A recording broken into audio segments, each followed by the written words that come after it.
tingkatan dan godaan atau tingkatan godaan dan bujukan setan kepada manusia di dalam menggoda manusia. Ada banyak tingkatan, disebutkan oleh beliau ada 6. Ini termasuk penjelasan beliau yang sangat populer, yang ini dikutip oleh Syekh Wahid Abdus Salam Bali. Yang pertama, target setan ketika menggoda manusia itu adalah kekafiran atau kesyirikan. Jadi yang pertama, ketika setan menggoda manusia, targetnya adalah kafir atau syirik. Kenapa kafir atau syirik? Karena ketika seseorang itu kafir atau syirik, maka masuk neraka kekal di dalamnya, sehingga akan menjadi penghuni neraka yang selama-lamanya. Dan dosa syirik adalah dosa yang tidak diampuni. Innallaha la yaghfiru ayyushraka bihi. Sesungguhnya Allah tidak mengampuni dosa syirik. Demikian pula kekafiran.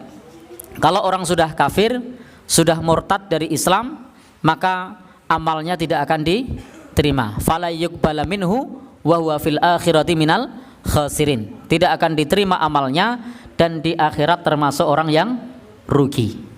Maka targetnya adalah untuk yang pertama, diajak untuk kafir, diajak untuk murtad, diajak untuk syirik, untuk memusuhi Allah Subhanahu wa taala dan Rasulnya. Maka Bapak Ibu yang berbahagia yang dirahmati Allah Subhanahu wa taala, maka seringkali setan membisikkan kepada manusia keraguan akan Islam, keraguan akan agamanya. Setan membisikkan bahwasanya semua agama itu sama, sehingga akan terdorong untuk memilih yang mudah. Wah, Islam ini sulit ini. Sehari harus sholat 5 waktu. Ada infak pula. Harus haji. Harus ini dan itu. Sehingga Bapak Ibu kemudian akan berpikir orang beragama itu seperti naik ke puncak gunung, bisa lewat jalur mana saja. Ada jalur yang mendaki sulit, ada jalur yang landai, ada jalur yang mudah. Maka kemudian akan berpikir mencari yang mudah.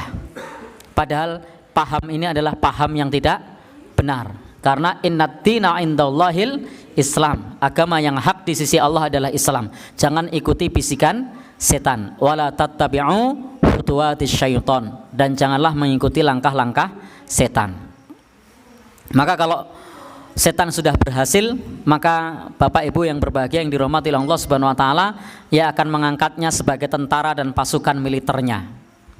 Lalu kemudian minta untuk melakukannya seperti yang telah dilakukannya, dan Bapak Ibu orang itu pun menjadi juru dakwah dan wakil dari iblis.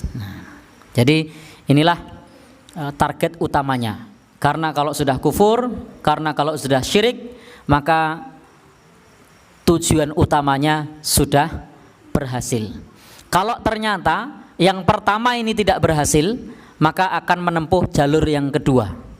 Jadi setan akan menempuh jalur yang kedua. Sudah dibisikkan keraguan, ternyata tetap yakin. Sudah dibisikkan bahwa semua agama itu sama, tetap yakin bahwa agama yang hak itu cuma Islam. Sudah dibisikkan kalau murtad itu nanti dapat ini dan itu, maka dia tetap istiqomah. Maka setan punya cara yang kedua di dalam menggoda. Sudah disuruh untuk melakukan kesyirikan, untuk melakukan persembahan ini itu, meskipun dicemooh sama orang banyak, dia tetap ora kegut. Maka setan targetnya yang kedua. Apa itu yang kedua?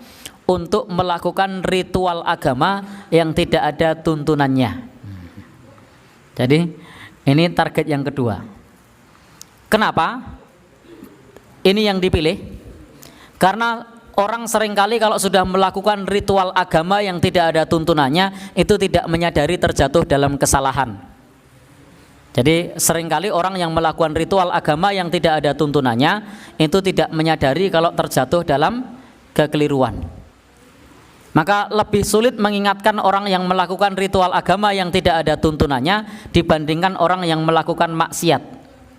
Karena orang yang bermaksiat itu dia sudah paham sejak awal bahwa maksiatnya itu keliru.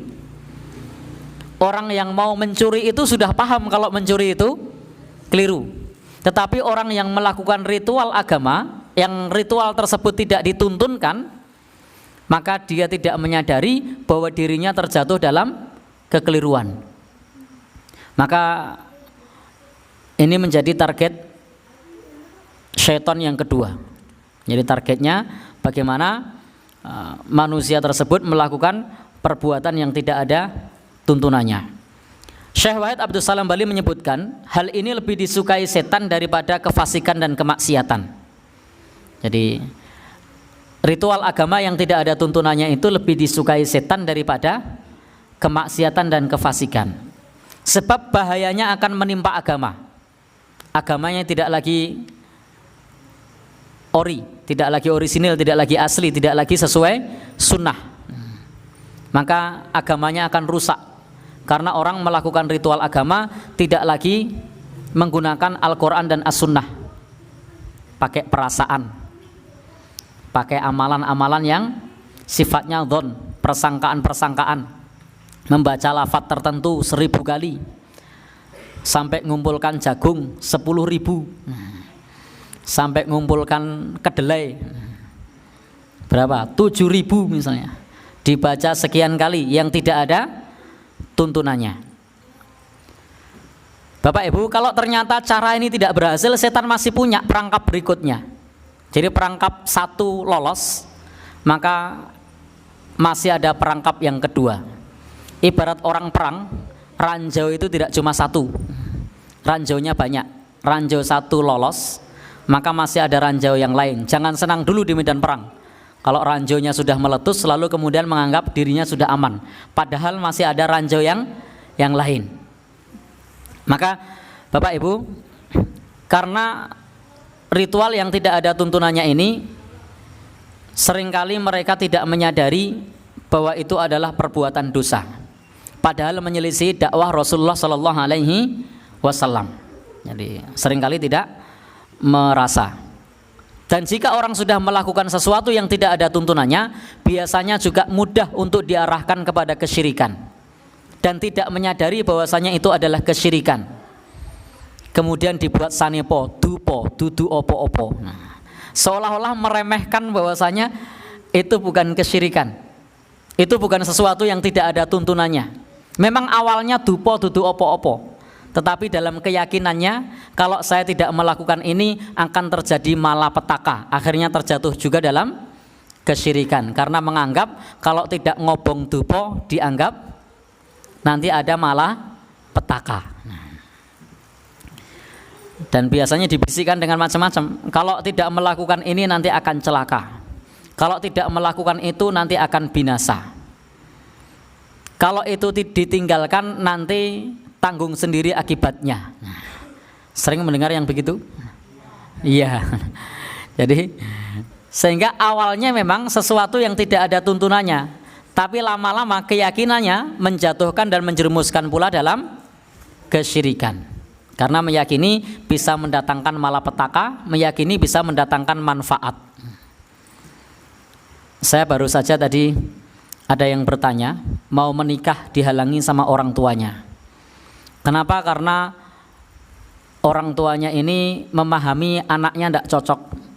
Karena yang satunya hari lahirnya Wage, sementara yang satunya Paing.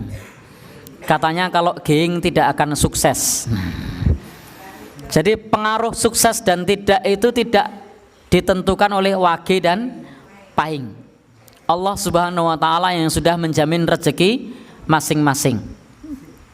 Jadi yang namanya orang sudah ikhtiar nih bonangi tidak sukses saja banyak kok, mosol hanya karena Wage dan Paing lalu dianggap tidak sukses. Nah, jadi yang penting bagaimana kita ikhtiar dan terus berdoa kepada Allah Subhanahu wa taala. Jangan sandarkan tawakal kepada hari lahir.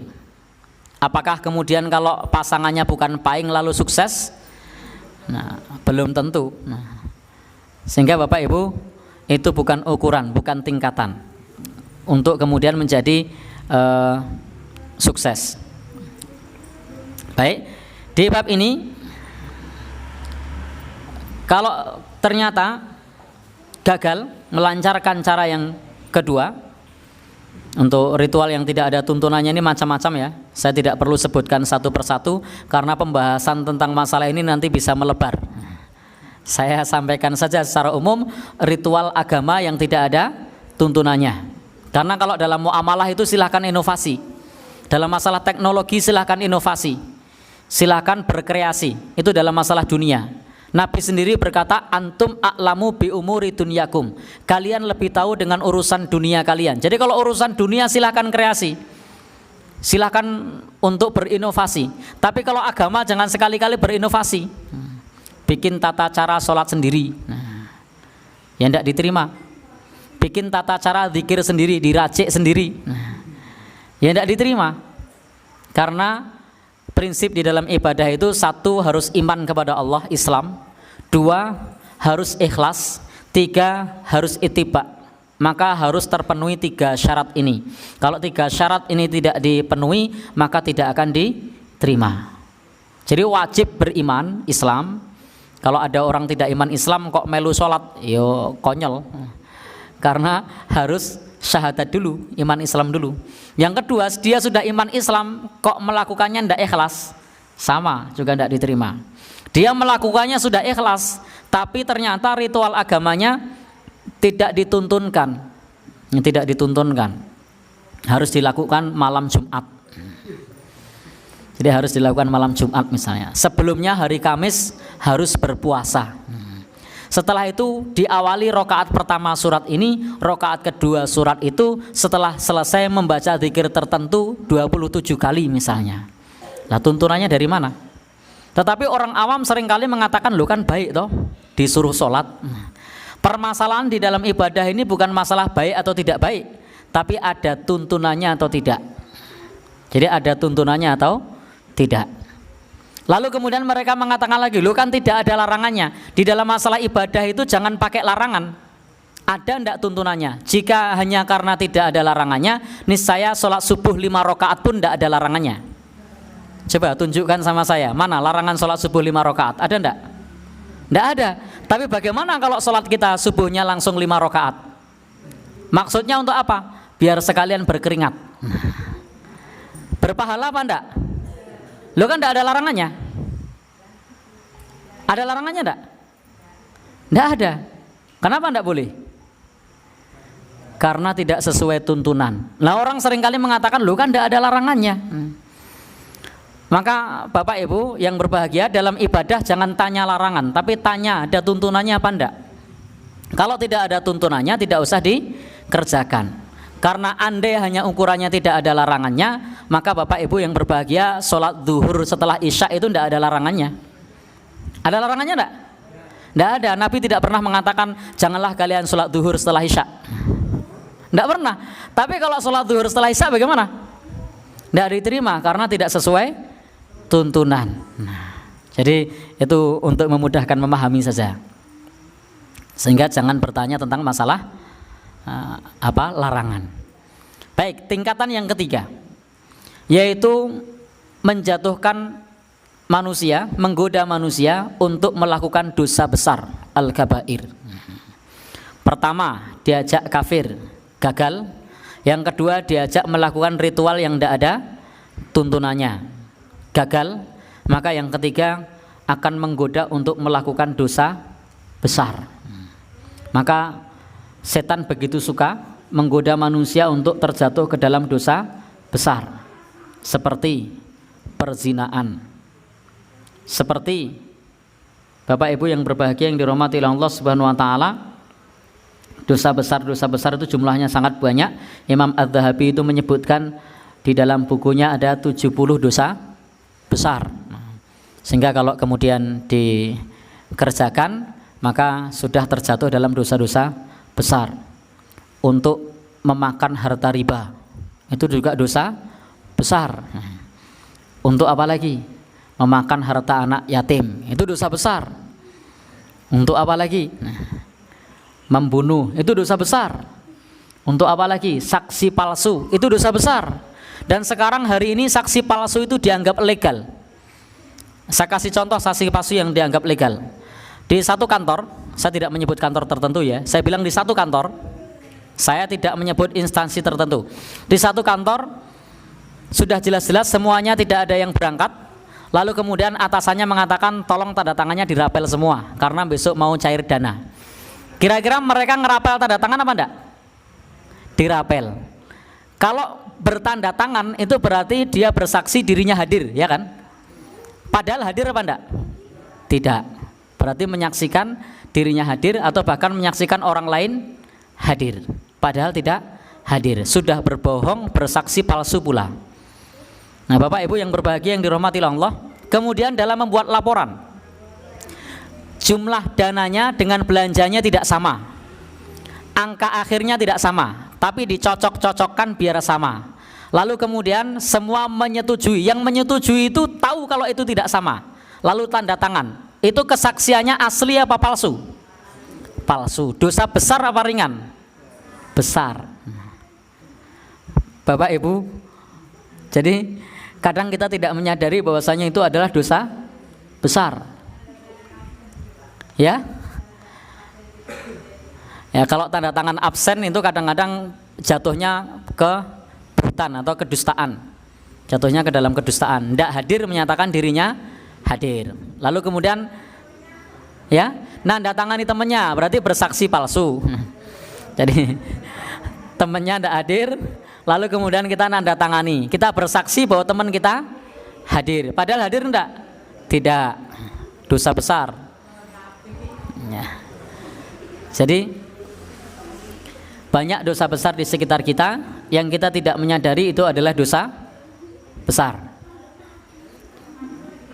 Jadi Bapak Ibu-ibu, hati-hati dengan tipu-tipu data, manipulasi, tipu-tipu laporan yang tidak sesuai dengan peruntukan. Jikapun sesuai dengan peruntukan, biasanya Bapak Ibu yang berbahagia yang dirahmati Allah, kadang-kadang terdorong untuk membuat laporannya tersebut. Kalau dibuat sama, kemungkinan malah tidak lolos. Lalu kemudian dibuat sesuai aturan, yang penting lolos tetapi tidak sesuai peruntukan. Maka mestinya yang paling penting adalah bagaimana antara realisasi dengan laporan itu sama. Biasanya samin apa mboten? Saya tidak tahu loh. Kan saya tadi bilang dalam satu kantor. Saya tidak menyebut kantor tertentu.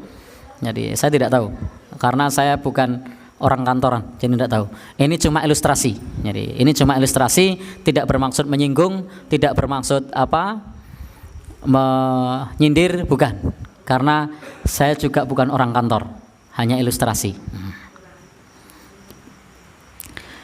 Baik, Bapak Ibu. Jadi banyak sekali dosa-dosa besar yang kemudian akan dibisikkan oleh setan dan itu akan dianggap biasa. Kalau kemudian sudah terjatuh ke dalam dosa besar, maka setan sudah berhasil. Maka Allah Subhanahu wa taala berfirman, "Innalladzina yuhibbuna an tasyi'al fahishatu fil ladzina amanu lahum 'adzabun alimun fid dunya wal akhirah. Wallahu ya'lamu wa antum la ta'lamun." Sesungguhnya orang-orang yang ingin agar berita perbuatan yang amat keji itu tersiar di kalangan orang-orang yang beriman, bagi mereka azab yang pedih di dunia dan di akhirat, dan Allah mengetahui sedang kamu tidak mengetahui. Ini adalah ayat Allah Subhanahu wa taala yang menjelaskan tentang perihal orang-orang yang hendak menyebarkan berita bohong pada zaman Nabi Shallallahu alaihi wasallam. Termasuk menebar hoax, itu dosa besar. Maka hati-hati teman-teman yang punya piranti seluler, di medsosnya, di sosial medianya atau media sosialnya, kalau kita mendapatkan berita, cross check dulu, tidak langsung di share, karena berita hoax itu termasuk kalau kita ikut menyebarkannya padahal itu adalah berita bohong, maka termasuk dosa besar. Maka kita perlu berhati-hati, dan itu termasuk dosa jariah itu. Kalau kemudian diterima oleh orang lain lagi menyebarkannya lagi, orang lain menyebarkannya lagi, orang lain menyebarkannya lagi, maka itu menjadi dosa jariah. Dan itu ngelacaknya untuk menghapus susah itu. Ya. Kemudian yang keempat ternyata tidak berhasil, maka setan masih punya, yang ketiga tidak berhasil, maka setan masih punya yang berikutnya, yang keempat. Diminta untuk melakukan dosa besar, gagal, ternyata tidak mau.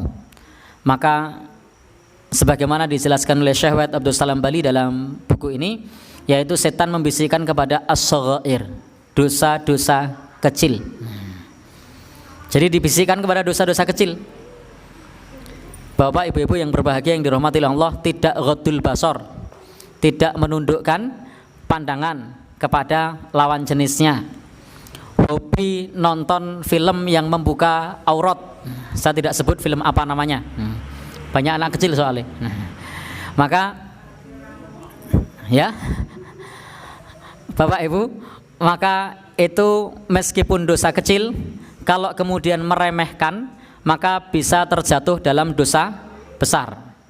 Karena yang namanya dosa kecil itu tidak bisa menjadi dosa besar kecuali meremehkan. Jadi dosa besarnya itu karena meremehkan. Maka meremehkan dosa kecil itu dosa besar. Maka Bapak Ibu, kalau kita tidak meremehkan, maka dosa kecil itu selamanya tetap dosa kecil. Tetapi kalau meremehkan, dosa kecil bisa menjadi dosa besar karena meremehkan dosa. Bapak Ibu, maka Nabi pernah bersabda, iyyakum wa muhaqqiratid dzunub, jauhilah dosa-dosa kecil, atau hati-hatilah kalian dengan dosa-dosa kecil. Kaqaumin nazalu fi batni wadin, di dalam hal ini seperti perumpamaan orang-orang yang suatu kaum yang turun pada lembah suatu bukit.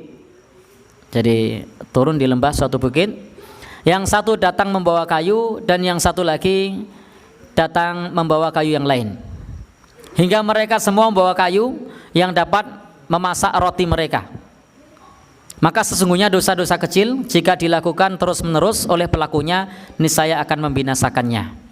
Maka Bapak Ibu yang berbahagia, tampaknya tadi kayunya cuma satu, tapi ada kayu lain lagi, besok bawa lagi, lama-lama kayunya banyak. Kalau kemudian dibakar, cukup untuk masak, bahkan cukup untuk membakar rumah, bahkan cukup untuk menghanguskan satu kampung.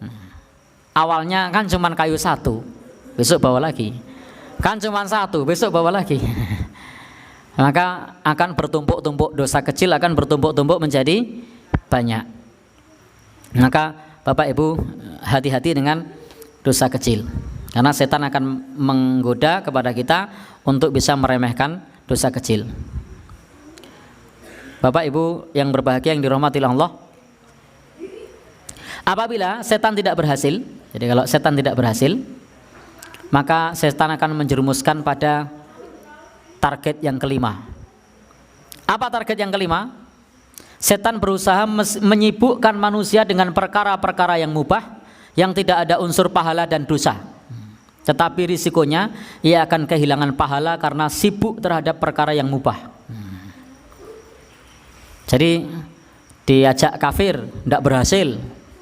Diajak dosa besar, gagal. Maaf, diajak melakukan ritual yang tidak ada tuntunannya, gagal.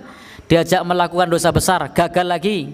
Dosa kecil, gagal. Setan tidak kurang cara, disibukkan dengan perkara-perkara yang tidak ada faedahnya, seperti banyak tidur, banyak begadang, berpakaian mewah, bermain medsos, dolanan HP.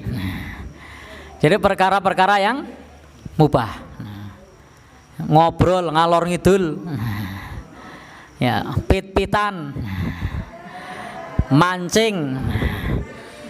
Jadi sehingga dengan yang mubah tersebut, dia, Bapak Ibu yang berbahagia yang dirahmati Allah Subhanahu wa taala, bisa melenakan, bahkan bisa menghancurkan semuanya. Dengan perkara yang mubah tersebut bisa jadi kewajiban ditinggalkan. Jadi dengan yang mubah tersebut bisa jadi yang wajib pun ditinggalkan. Bapak Ibu yang berbahagia yang dirahmati Allah Subhanahu wa taala, maka ini cara-cara setan di dalam menyesatkan manusia. Kalau kita sudah disibukkan dengan perkara-perkara yang mubah, sehingga kita tidak lagi sholat sunnah, kita tidak lagi membaca Al-Quran, tidak lagi zikrullah, karena pagi HP, siang HP, sore HP, pagi mancing, siang mancing, malam mancing. Nah, mancing boleh enggak? Boleh. Saya bilang mubah. Mubah itu boleh. Tetapi setan akan membuat kita sibuk dengan perkara yang boleh, sehingga kita terlena tidak memperbanyak amal soleh, tidak memperbanyak ibadah karena disibukkan dengan perkara yang boleh atau yang mubah. Mubah itu artinya boleh ya Bapak Ibu. Atau tiap malam begadang, tidurnya sampai larut malam. Maka setan bukan saja berhasil mempengaruhi perkara yang mubah, tetapi bisa terlena pada saat subuhnya. Naudzubillahi min dzalik. Apabila setan tidak berhasil dengan cara ini, karena waktunya senantiasa terjaga dengan baik, dia tidak bisa menyia-nyiakan waktu, setiap saat dia senantiasa beribadah, maka setan akan menggoda dengan yang keenam. Yang keenam, godaan setan itu adalah menyibukkan manusia dengan sesuatu yang kurang prioritas dengan meninggalkan yang prioritas. Setan akan menyuruh manusia untuk melakukan kebaikan yang tidak masuk dalam skala prioritasnya, disibukkan dengan perkara yang sunnah sehingga meninggalkan perkara yang wajib. Bapak Ibu-ibu yang berbahagia yang dirahmati oleh Allah Subhanahu wa taala, maka setan akan senantiasa menggoda manusia. Maka bisa jadi sesuatu yang kurang prioritas itu akan menjadi prioritas, sehingga yang prioritas menjadi dilupakan. Maka itu diantara cara-cara setan. Dia akan menyuruh untuk melakukan kebaikan yang tidak masuk dalam skala prioritasnya. Bapak Ibu-ibu yang berbahagia yang dirahmati oleh Allah Subhanahu wa taala, maka kita harus waspada dan mudah-mudahan kita tidak menjadi target setan seperti ini. Senantiasa kita berlindung kepada Allah Subhanahu wa taala.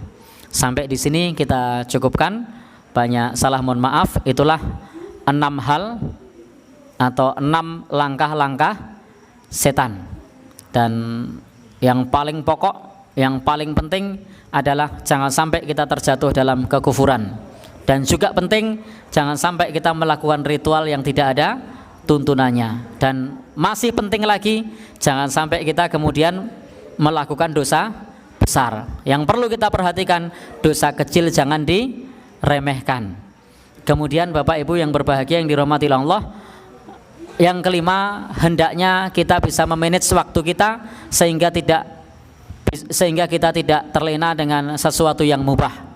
Kemudian yang keenam, jangan sampai kemudian kita salah membuat skala prioritas mana yang paling penting untuk kita. Jangan sampai kita disibukkan dengan perkara yang kurang prioritas sehingga meninggalkan perkara yang merupakan prioritas kita. Wallahu a'lam bishawab.